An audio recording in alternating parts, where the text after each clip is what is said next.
the 2024 NHL Entry Draft, the Calgary Flames looked as though they hit a bunch of home runs with who they selected. Even in the later rounds, Flames fans were thrilled with who Craig Conroy and company took, but one guy in particular is shocking everyone. Welcome to part 3 and the finale of this Flames prospect update series. If you missed the first two, they're from the previous 2 days. But before we get into part 3, I want to welcome you to Flames Digest. I'm Mark Griffith. If you're new around here and you love the Flames, make sure you subscribe so you can stay up to date on all the latest news, updates, reports, and rumors revolving around your Calgary Flames. We would love to welcome you to the Flames Digest family. And let's get into part 3 and talk about the shockingly good players from the last few rounds here. So obviously in the first video, we went over the first 3 picks in Parekh, Gridin, and Basha. In yesterday's video, we went over the next 4, which included Henry Muse, the absolute hidden gem, and some others. But we have one prospect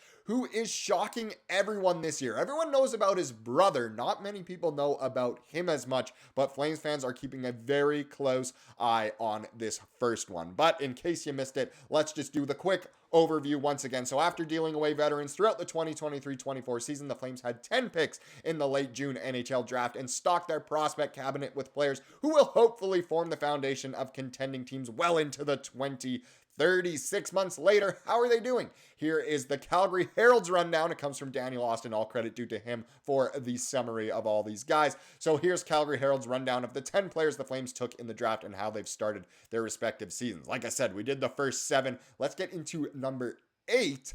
And just see how good, shockingly good he is and how he is shocking everyone. I think most people will know who it is by now. It is Luke Misa. He was selected in the 5th round, 150th overall, plays at the center position, what the Flames certainly need, and he's currently playing with the Brampton Steelheads in the OHL. Now, obviously, his brother is absolutely tearing up the league. He will be in this year's draft.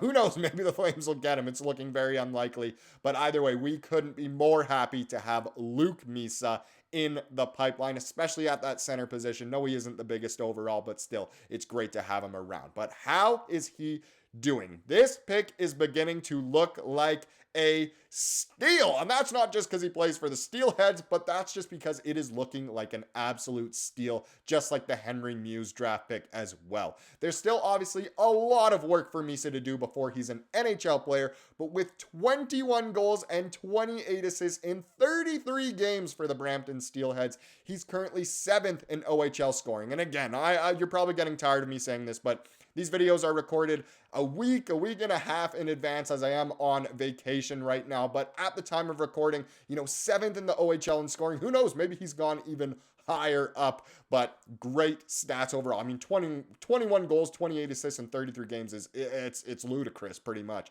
But his brother Michael is leading the Ontario junior circuit this season. Yes, Michael Misa is very good. Who knows? Maybe we'll have the Misa duo, the brotherhood of Misas in the Flames organization sooner than later. That'd be pretty cool. At 5'10" and weighing in at 176 pounds, Misa's got time to add some muscle before trying to transition to the pro game, but the early returns since his draft day have been extremely encouraging, and we hear it all the time. Undersized dudes can't make it in the league. We've seen some absolutely amazing undersized guys. 5'10", obviously not the tallest, and then 176 pounds. Yes, he definitely will have to put on a little bit of muscle before he tries to crack it at the pro level, but such a good prospect, and he is doing so well. He truly is shocking everyone with stats like that. I mean, a 5th rounder, and at the time of recording, having pretty much 50 points in 33 games is just so good. The Flames dominate the OHL scoring leaderboard. It is just so nice to see guys like Misa, guys like Muse, guys like Parekh up there. Man, I'm so glad our scouts did a great job in the OHL in 2024. Hopefully there's more to come in 2025 as well. Now let's get into the next one. Our 9th pick was a 6th rounder, 170th overall, and that was Hunter Lang, another center who is playing for the Prince George Cougars. How is Hunter doing? Well, he's described as more of a power forward project than a finished product. The Flames selected Lang after franchise legend and current special advisor to the GM, Jarome Iginla, raved about him. So if you're being raved about by Jarome Iginla, I think that would be the one thing I would tell absolutely every single person I ever met. But that is great to have that from Iggy.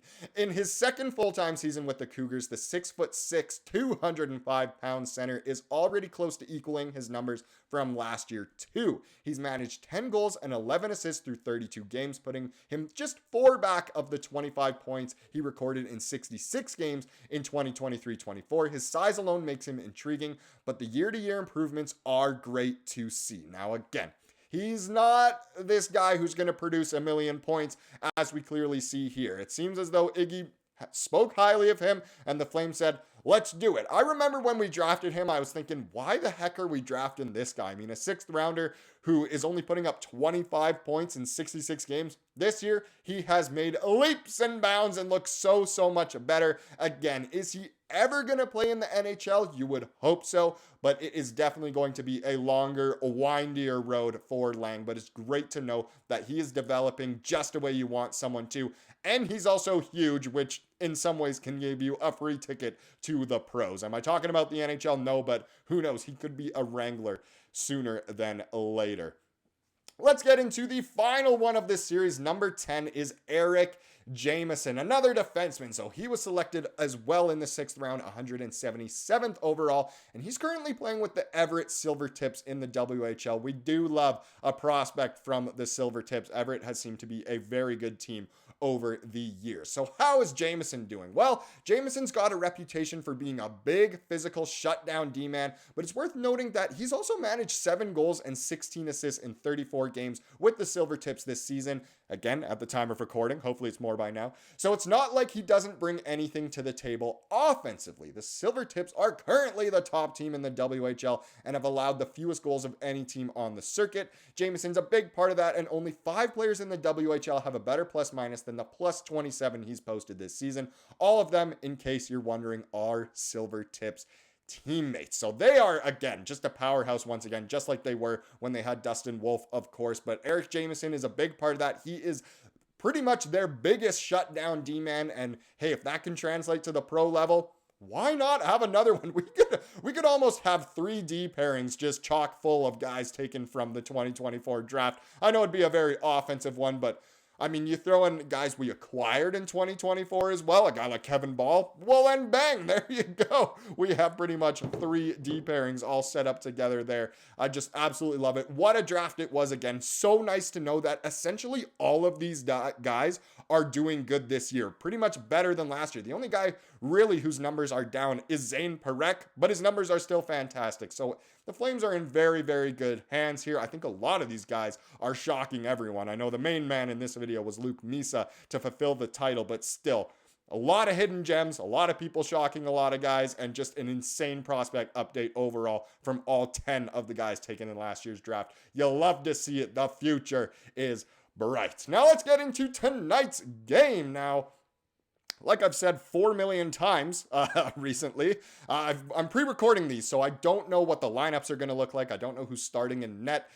in this game, as this game is actually over a week away last the time I'm recording. But the Flames are at home to the LA Kings tonight. Again, those records aren't going to be their records by the time January 11th comes up, but hopefully it's a very good game, and feel free to drop some score predictions down below. I'm hoping I'll still be able to watch this game. Maybe it'll be on at one of the pubs on the resort, but either way, go Flames go as always. Now let's wrap up this video with the comment of the day, and we actually have a trade proposal here, as we might have some more trade videos tomorrow. We'll just have to wait and see, but I think this is a very good one here. I'm actually going to go back to how it was before. It comes from Dutch Canadich, which I can only assume probably means Dutch Canadian? I'm not too sure. I probably just butchered that entire thing. But anyway, he says, here's a trade I just pulled out of my ass. What do y'all think? Calgary Flames receive Vincent Trocheck and Alex Lafreniere.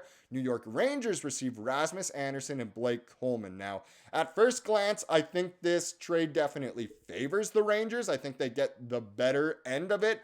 Trocheck is still obviously really good, but past his prime, as is Blake Coleman. Whereas Lafreniere is something the Flames definitely do need, but giving up Andersson, you'd think Andersson would be worth more. Overall, I do not hate this trade proposal at all, though, and I love when you guys comment stuff like this. But what do you guys think of this trade? It's a very interesting. I just don't know if I would pull the trigger without maybe trying to get at least a draft pick as well. But thank you so much for watching this video. Please subscribe like you saw here today and have a wonderful rest of your day.